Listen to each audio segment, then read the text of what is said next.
Hello student, आज हम लोग प्रिपरेशन ऑफ अमीन के बारे में डिस्कस करेंगे। तो प्रिपरेशन ऑफ अमीन्स में सबसे पहला है reduction of nitro compound. It means nitro compound का रिडक्शन करने पर अमाइंस मिलता है। ठीक है, तो अब जैसे ये नाइट्रोबेंजीन है, इसका reduction in the presence of palladium के प्रेजेंस और एथेनॉल के प्रेजेंस में जब भी नाइट्रोबेंजीन का रिडक्शन होता है तो यहाँ पे NO2 हट जाएगा और यहाँ पे NH2 आ जाएगा। ठीक है, तो ये भी एक तरह का अमीनो ग्रुप है, इसको एनिलीन बोलते हैं। ठीक है, इसी तरह टिन और HCl या आयरन और HCl के प्रेजेंस में नाइट्रोबेंजीन का रिडक्शन करने पे एनिलीन मिलता है। दूसरा आ जाता है प्रिपरेशन ऑफ अमीन्स में अमोनोलिसिस ऑफ अल्काइल हैलाइड, यानी अल्काइल हैलाइड का अमोनोलिसिस करते हैं। अमोनोलिसिस का मतलब अल्काइल हैलाइड के साथ अमोनिया का रिएक्शन। ठीक है, तो अल्काइल हैलाइड यानी CX, यहाँ पे CX बॉन्ड का क्लीवेज होता है अमोनिया के थ्रू, इसलिए इस प्रोसेस को अमोनोलिसिस कहा जाता है। अब इस प्रोसेस को समझने के लिए सबसे पहले देखिए ये अमोनिया है। ठीक है, अब ये देखिए अल्काइल हैलाइड है, ठीक है, RX, और ये NH3 यानी अमोनिया। हमको पता है कि अमोनिया एक बेटर न्यूक्लियोफाइल होता है क्योंकि इसके के पास लोन पेयर ऑफ इलेक्ट्रॉन होते हैं। न्यूक्लियोफाइल का मतलब होता है इलेक्ट्रॉन रिच स्पीसीज। ठीक है, तो इसके पास lone pair of electron present है, इस वजह से ये जो है एक अच्छा न्यूक्लियोफाइल की तरह काम करता है। और हम ये भी जानते हैं कि X यानी हैलोजन एक गुड लिविंग ग्रुप है।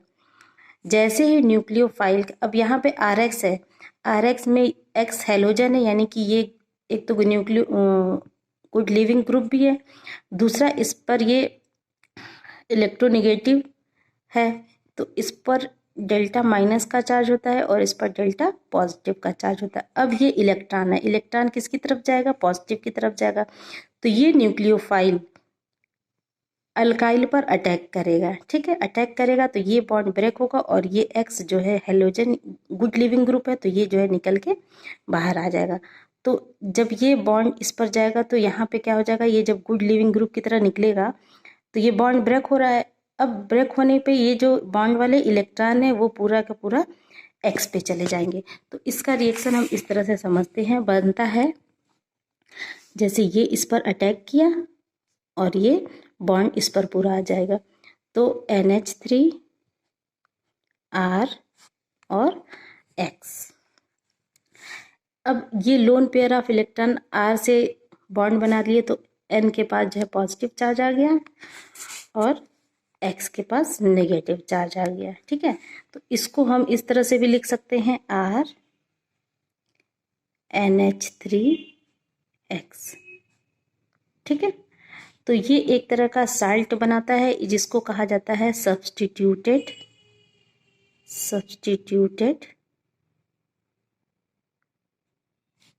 Ammonium salt. अब इस साल्ट के साथ यहाँ पे हम रिएक्शन दिखा देते हैं। इस अमोनियम साल्ट में बेस डालते हैं, यानी कि NaOH मिक्स करते हैं। NaOH के साथ ये रिएक्ट करता है। अब हमको पता है NaOH में ये माइनस हाइड्रोक्सिल आयन है और ये पॉजिटिव आयन है, तो ये पॉजिटिव कहाँ पे जाएगा? इस X के साथ। ठीक, तो यहाँ से निकल क्या रहा है? NaX निकल जाएगा। दूसरा यहाँ पे Na प्लस है, तो ये अपनी पॉजिटिव को न्यूट्रलाइज करने के लिए एक हाइड्रोजन प्रोटॉन को निकाल देगा। तो जैसे अगर हम इसको लिखना चाहें तो हम ऐसे भी लिख सकते हैं NH2R, एक H ये है और ये प्लस है। ठीक है, अब ये हाइड्रोक्सिल आयन इस प्रोटॉन को अपनी तरफ खींचेगा, अट्रैक्ट करेगा, तो ये पॉजिटिव लेके निकलेगा। ये जब ये प्रोटॉन पॉजिटिव लेके निकल रहा है तो ये वाला जो बॉन्ड के इलेक्ट्रॉन है वो NH पे चल जाएंगे, तो ये माइनस वाला इलेक्ट्रॉन और ये पॉजिटिव, ये दोनों न्यूट्रल होके NH2R बना लेते हैं। ठीक है, तो यहाँ पे यानी कि H2O भी एलिमिनेट हो रहा है। ठीक है, ये दोनों यहाँ से रिमूव हो रहे हैं, तो फॉर्मेशन किसका हो जा रहा है? RNH2 का। तो इस तरह से प्राइमरी अमाइन का फॉर्मेशन होता है। ठीक है, अब इस रिएक्शन में स्पेशल ये है कि अगर इस रिएक्शन को तुरंत नहीं रोका गया और तो फर्दर ये RX फिर से यही रिएक्शन होती है, साल्ट बनता है और फिर से ये सेकेंडरी अमीन बना लेता है। ये रिएक्शन होता रहता है।